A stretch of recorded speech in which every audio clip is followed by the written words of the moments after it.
Broadcasting from the business capital of the world, this is the Podcast Business News Network. All right, everybody, we are back, and I'm joined by the one and only Frankie Hart. Frankie, so nice to have you on again. How are you? I'm doing great, Casey. I'm excited to be back with you and to continue these awesome conversations we've been having. I love when you come on, and among other things, today, Frankie is going to teach us how to maximize our performance by only using 85% effort, which is going to be awesome. That's going to come up later. But before we get there, Miss Yes. Frankie, can you tell us and the audience a little bit about your practice Mhm. and a little bit about the services that you offer, just in case people are tuning in for you the first time? Beautiful. So my name is Frankie Hart, and I am the owner and creator of Satya Yoga, which is a yoga studio in Lakeland, Florida. Although we offer classes on Zoom and in hybrid format, so you can study with me anywhere at all in the world right now, which is really pretty amazing. And I just love it. I had the other day, I had a student from Alaska, a student from Illinois, a student from Tennessee, and it just keeps unfolding from New York, Long Island. Oh, wow. It's where my sister lives, actually, Casey. Oh, So, cool. and my mom lived in Long Island. Yes, so that's hometown for me too, in some ways. New Okay. York itself.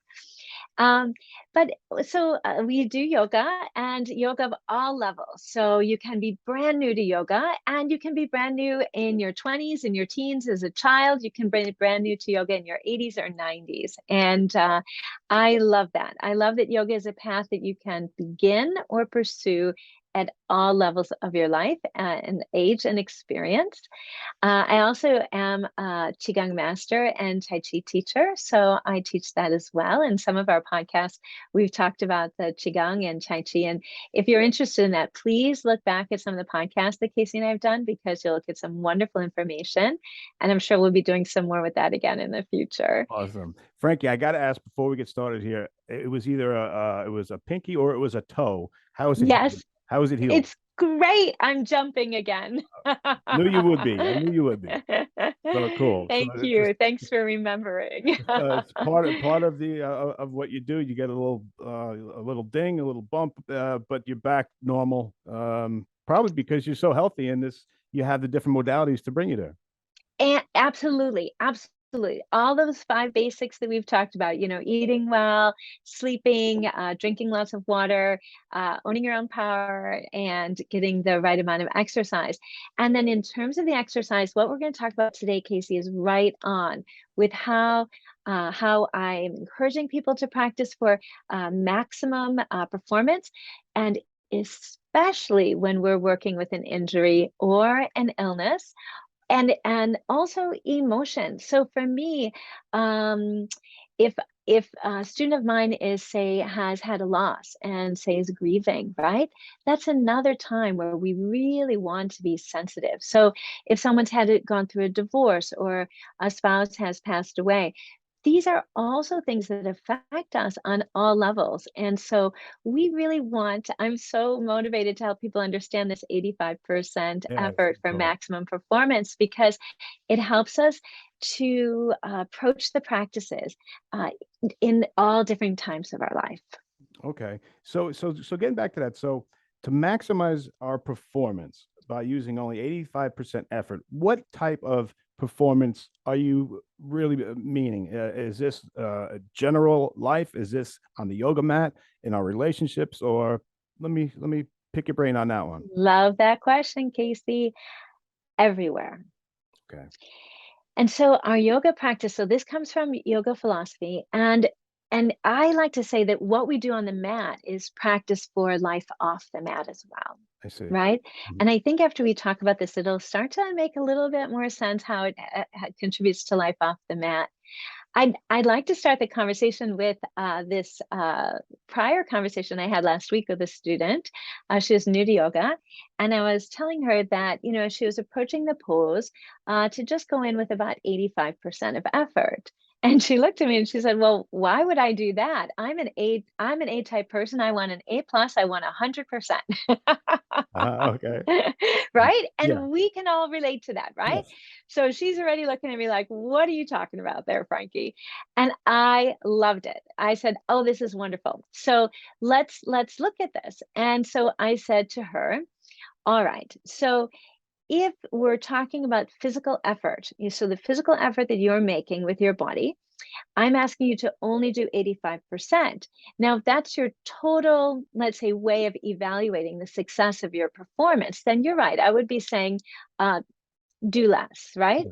Right. And we live in a culture, we say this less is more, but we are very skeptical about that. Don't you think, Yeah. Casey? Yeah. Yeah. Totally. Especially when it comes I to think cooking. most, yes, most of us in our heart are going, less is less. Yeah. Yeah. True. Because we haven't yet understood the context, right? And if it is something you want more of it, then less certainly is less, right? But if we can start to understand the context of this and less is more, then I thought we could eliminate the practices for people. So what I said to her is, all right, so let's consider that for your maximum performance, the physical effort that you're making is 85%. But what about the other 15? Like if you're evaluating this pose or you're evaluating your performance, what's in that other 15? And if you're putting all your eggs in one basket, you have nothing left to look at that other 15.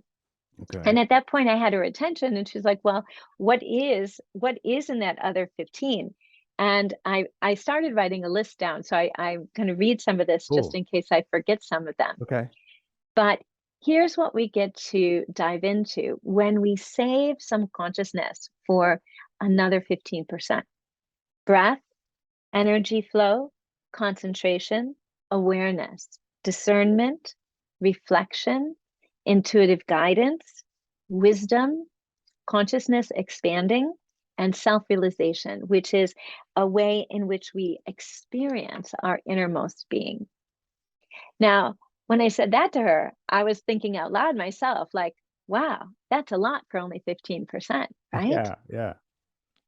So when I see a student who's approaching, say, a challenging pose for the first time, and I like to say they look like they're closing their eyes and about to jump off a cliff, you know, I Yeah. immediately know, wait, we're not at 85%, right? Right.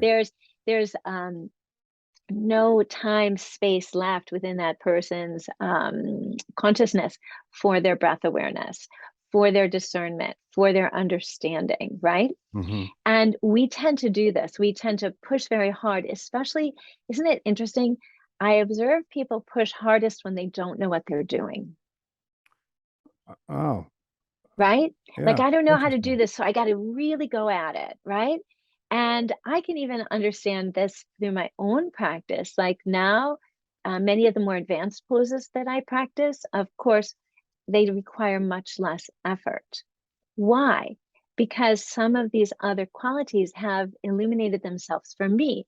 Like I start to understand how to discern how I'm approaching the pose. How do I align the body? How do I focus into the breath? Where am I not breathing? Right. Hmm. And Casey, I know this comes from the yoga philosophy, but you can apply this to all training. I had a real privilege to teach at a symposium last month, and it was for uh, all of the high school and middle school coaches, athletic coaches in the county that I live in. And they had a trainer from the Detroit Tigers, right? Oh, Did I get that right? yeah. The I'm not a baseball. sports person. You always have to help me. Okay. But I was very fascinated to go to his talk because he was talking before my yoga session, and he was saying that if you're training your athletes like to this idea of just muscle failure and just you've got to do 100 of these, but they're doing 90 of them out of form, out of alignment, right? He Yeah. said you're not helping them. Right. And I wanted to stand up on my chair and like clap my hands. Yeah. Say, Yeah. yes, yes, yes.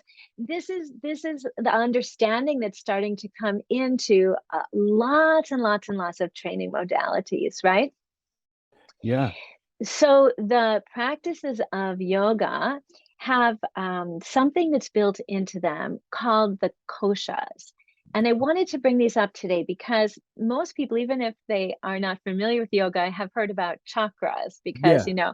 people talk about my first chakra, my heart chakra, my, my throat chakra. And there's a lot of, jewelry and clothing out there. Hmm. But the koshas haven't really integrated in our Western culture too much like the chakras have.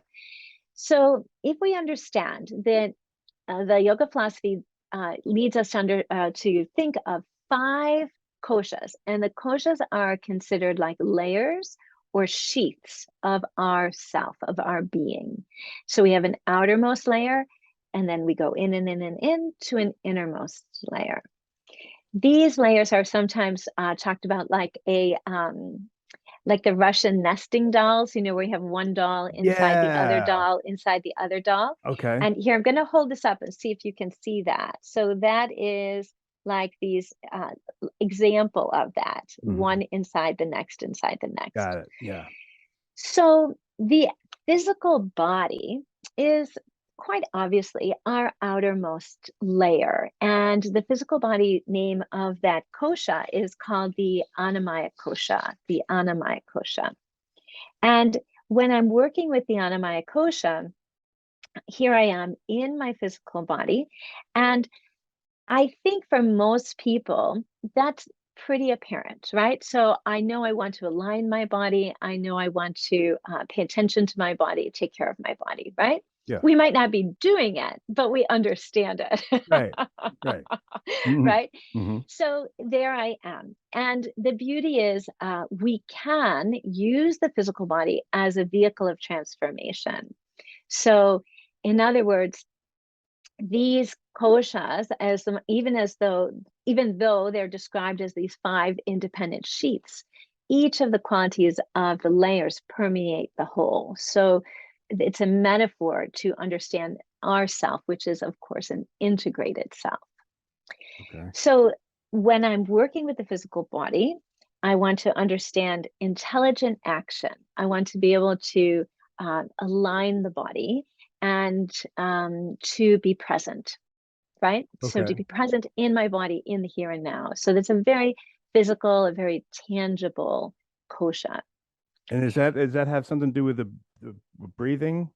It's coming. You Oh, got so it. okay. So So yeah. Okay. yes, you got it, Casey. The very next kosha is the breath. And the breath kosha is called the pranamaya kosha. What's it called again? Prana, Prana, prana, maya, Maya, kosha. Kosha. Okay. And kosha is the sheath. So prana um, is also our vital life force energy. But for here, I'm going to talk about it as breath. Okay. So even a person who's never meditated or done yoga before has some relationship with their breath, right? We feel, oh, my breath has gone shallow, or I'm breathing heavy, or my breath is smooth, or we can observe each other breathing. We watch babies breathing. We have a relationship to breath that is tangible. It's not maybe as tangible as our physical form, but it is certainly accessible, right? To think about it, to observe, to follow. And so the pranamaya kosha, the breath kosha, is the one right inside the physical body. Okay. Okay. Now, the third one, oh, wait, before I go on, I want to say one thing about Okay. this. When we observe the breath kosha, we want to think of 4 qualities. What is the velocity of my breath? So, what is the speed of my breath? What is the volume of my breath? In other words, how much breath am I able to receive? Now, in a healthy state, not only are we able to take in a deep inhalation, but our body is able to absorb and assimilate that oxygen, right? To use it. Yeah. So that is the ideal state that we can receive, but the body is also fully functioning to take advantage of that oxygen capacity. Okay. And then there's the range of motion. Sometimes recently I was working with a new student with COPD, and her posture was, you know, very, very collapsed forward. And I was explaining to her how our breath is a vacuum mechanism. So we need space. We need Oh, space within the body. And so just within one practice, she was able to achieve so much more space within her trunk and to actually feel a difference in her ability to breathe, right? In her trunk, what did you mean by In her, so the trunk is the torso. So, think of it, if you're at a desk, right, or just at home watching television, right, very often we collapse the upper body forward, we slouch forward. yeah. When we do that, the whole front body is collapsing in itself. And we're losing what I call breath real estate, right? That's true. That's true. You Right? can't take in a deep breath when you're all hunched You over like that. cannot. Right. You're breathing very shallow. People lift and lower their shoulders as they're breathing, right? Mm-hmm. Because the whole abdominal area and the lower rib cage area has been sunken into. See. So just by looking at posture, is so motivating, Casey. She was able to already in one class start to feel a shift in her breath capacity. And that's an example of the range of motion. Where is the breath allowed to go, right? Okay. If we have no space in the body, the breath can't go there, right, as Right. easily. Yeah. Oh, And then interesting. there's also the density of our breath. And when perhaps if we are new to breathing, we might think, oh, I want a very full breath. But and you and I have talked about this before about the importance of slow breath for relaxation and coming into the parasympathetic nervous system where we have different chemicals of the body that are released and the cortisol and the adrenaline stop being pumped into our system, creating all that inflammation. And we start to achieve these other states that are so important for digestion. And there's part of the assimilation I'm talking about and relaxation. Well, the breath, deep breath, is actually thin breath. And the way you can think of it is, say my breath volume capacity is, X amount. If that much, say fluid, say 1 cup of water, and you're putting it through a very thin funnel, that 1 cup of water is having this delicate stream for a long period of time. If you have the same 1 cup of water and you have a very thick funnel, you pour that water in, it goes right out, Okay. right? Yeah. So the body doesn't have the time to respond to that, right? So people, Right. Right. right? That breath is so short, right? So long, soft, slow, thin, quiet, extended exhalations or inhalations. This is a high state of breathing, right? So when we talk about the density of the breath eventually becomes very thin. And the funnel that I was talking about, perhaps you've heard of alternate nostril breathing. I know sometimes if people, No, I not yet. haven't. No, no. We'll have to talk about that one sometime. Yeah. But what you do is you close or partially close one of the nostrils. And if you think of it this way, if you're diminishing the space within that nostril, it's like the funnel. The smaller the space Oh, is, the longer the breath becomes. So interesting. that's an ancient yoga practice for deepening our breath. Cool. So now we're going more subtle, right? So, but already just by looking at one more kosha, Casey, just one more, Okay. we already are like, oh, I'm in this pose, or I'm lifting weight, or I'm running. How is my breath? How am I breathing? Right? Mm-hmm. We all know that's important, right? And is there strain in my breath? Can I find a greater capacity for breathing by correcting my posture or by relaxing my mind, right? There's so many ways we can go into that breath kosha. Now, the next and next subtler level is called the manomaya kosha. And the manomaya kosha is the first kosha that is in respect to the brain. So the manomaya kosha, even though it's with the mind, it has a physical component in that in the Yoga Sutras, they link it to the brain and the nervous system. They also link it to all 5 of our senses. So how do I perceive the world around me? And how do I channel that information to me, right? Uh-huh. And then also there's something called the 5 actions. And the 5 actions have to do with speech, movement, grasping. So what am I bringing in? Elimination and creation, right? So these are also things that are related to the mind. So you say, well, how is all that related to the mind? Because even the five organs of action are controlled by our mind. If we think of our speech, right? Hmm. Our speech is very much controlled by our mind. And we are often, and we'll be talking again today about, you know, what are our words? What are the thoughts that we're having in the mind and that we're writing in the mind? And these then become the thoughts that we speak, right? And Hmm. how do they affect our life, right? So we receive information through our senses all the time, but sometimes the information we receive goes through a filter, like, oh, I see this or I smell this, and therefore from some past programming, therefore it means this. But Oh, it might not mean that, right? right. That might just be an old pattern of thinking.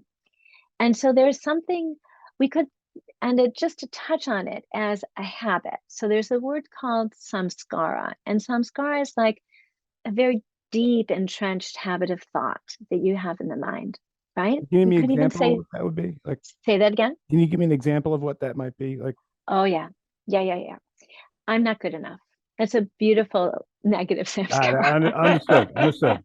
right? Yep. I've thought that thought 1,000 times today, and I've been alive these many days, these many years. So that is like a little sand pile that has grown up and up and up and up and up and up and up. Got it. So how do I deal with this manomaya kosha, right? With this. So maybe I'm approaching my performance, right, that day, and something has happened, something has triggered me, and my mind is now not in my A game, right? Like we say that my mind's not in the game, right? People know this, Casey, even It's a if they real don't thing. know it, Oh right? yeah. Yeah. Your head's not in the game, right? That's right.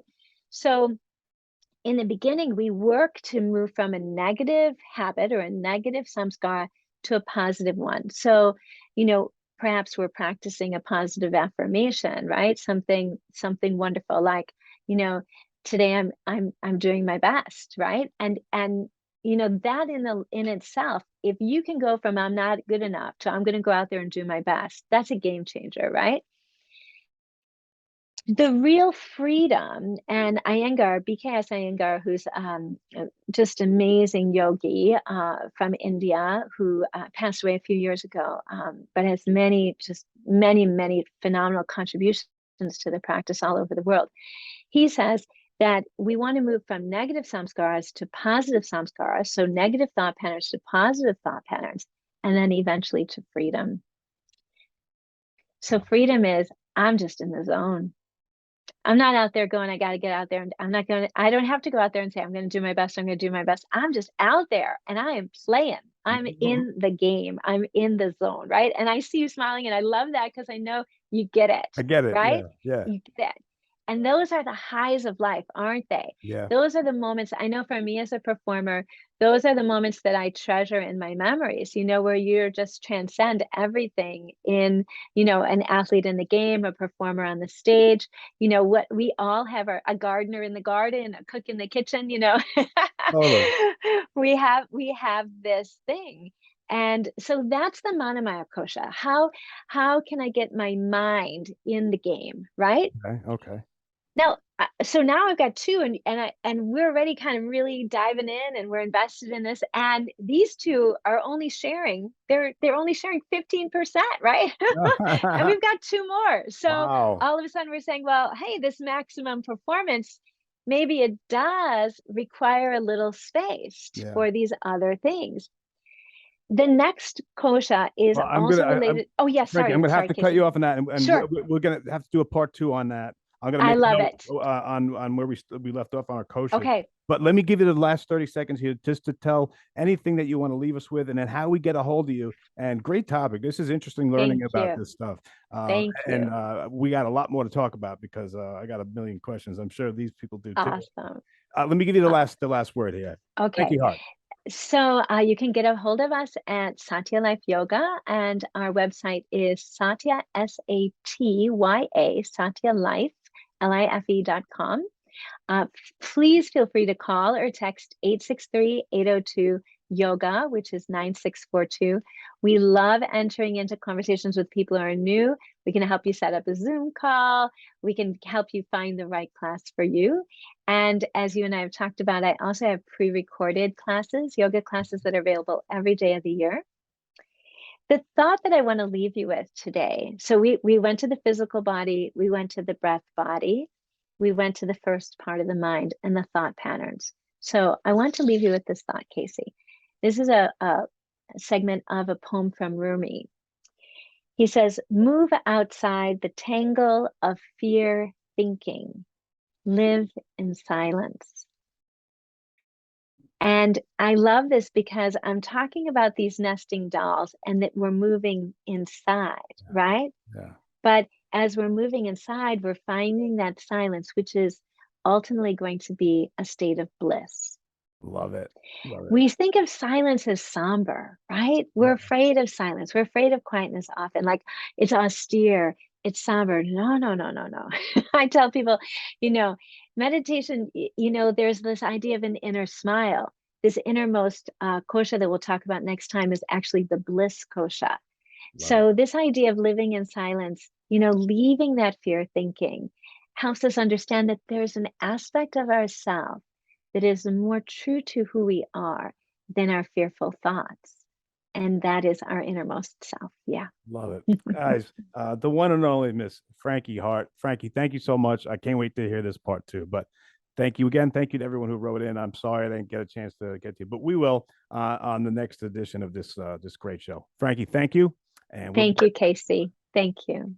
Are you looking for even more of the podcasts and hosts that you love? The Podcast Business News Network is proud to announce that you now have even more ways to listen live. Check out the MyTuner Radio, online radio box, and Simple Radio apps on iOS and Android, or find us online. Search for Business News Network on mytuner-radio.com, or search Podcast Business News Network on streama.com and onlineradiobox.com/US. Take your podcast on the go and don't miss a minute of the action.